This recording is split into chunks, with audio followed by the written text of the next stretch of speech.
बहुत से लोग चेहरे की विशेषताओं को सही ढंग से नहीं बना पाते, जिससे अक्सर उनका रूप बिगड़ जाता है। उदाहरण के लिए, अगर आप कुछ इस तरह देखें, तो यह बहुत मजेदार होगा। आज मैं समझाऊंगा कि चेहरे की विशेषताओं को कैसे व्यवस्थित किया जाए। एक वृत्त बनाकर शुरुआत करें। फिर वृत्त को 3 बराबर भागों में बांट लें। वृत्त को नीचे की ओर एक बराबर भाग बढ़ाएं। वृत्त के नीचे तिरछी रेखाओं वाली एक जंजीर जैसी आकृति बनाएं। इससे कानों का अनुमानित स्थान भी स्पष्ट हो जाएगा। ऊपर से नीचे तक सिर का ऊपरी भाग मुकुट, हेयर लाइन का आधार, सिर का पिछला भाग और ठुड्डी है। केंद्र बिंदु से भौहें खींचने के बाद सिर को 5 बराबर भागों में बांट ले, 3 भाग और 5 कान। आंखों की स्थिति ज्ञात कीजिए। ध्यान दें कि आंखों के चारों कोनों की भीतरी ऊंचाई एक चाप बनाती है और दोहरी पलकें भी जोड़े। नाक को लगभग आंखों के बराबर 2 भागों में बांट लें। नासिका छिद्र और नाक की दरार रेखा बनाएं।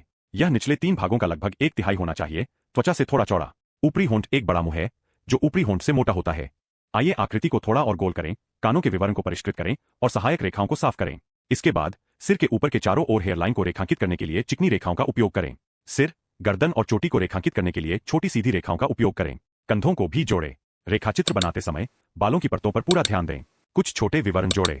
इस बिंदु पर चोटी एक सुंदर लड़की बन गई है और विभाजन पूरा हो गया है। आइए रंग भरना शुरू करें। आमतौर पर चेहरे की विशेषताओं के गहरे रंगों से शुरुआत करें। आंखों और होठों के आधार से शुरू करें। फिर बालों से मेल खाने के लिए चेहरे और गर्दन को प्रोजेक्ट करना शुरू करें।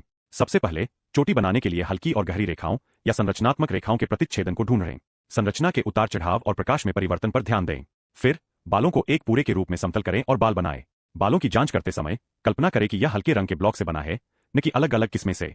इसके बाद मैं एक पेन निकालूंगा और चेहरे सहित अभी अभी बनाए गए बालों पर स्ट्रोक करूंगा और फिर बालों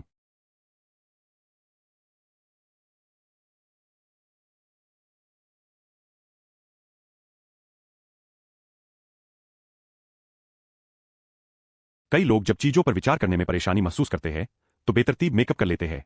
उदाहरण के लिए, अगर आप इस तरह का मेकअप करते हैं, तो यह बहुत भद्दा लगता है। आज मैं आपको ठोड़ी बनाने का एक बेहतरीन तरीका सिखाऊंगी। सबसे पहले मुकुट और ठोड़ी को दर्शाने के लिए 2 रेखाएं खींचें, एक ऊपर और एक नीचे। बीच का आधा हिस्सा ठोड़ी का आर्च है और फिर आधार बनाने के लिए इसे 2 हिस्सों में बांट लें। फिर विभाजित हिस्सों को थोड़ा ऊपर की ओर ले जाए ताकि हेयर लाइन दिखाई दे। ये सभी हिस्से बराबर है। 3 निचले हिस्से 3 स्टॉप को दर्शाते हैं। फिर निचले 3 स्टॉप को 3 हिस्सों में बांटें और ऊपर का तीसरा हिस्सा मुंह को दर्शाता है। एक बार स्थिति तय हो जाने के बाद चेहरे की विशेषताओं को आकार दें।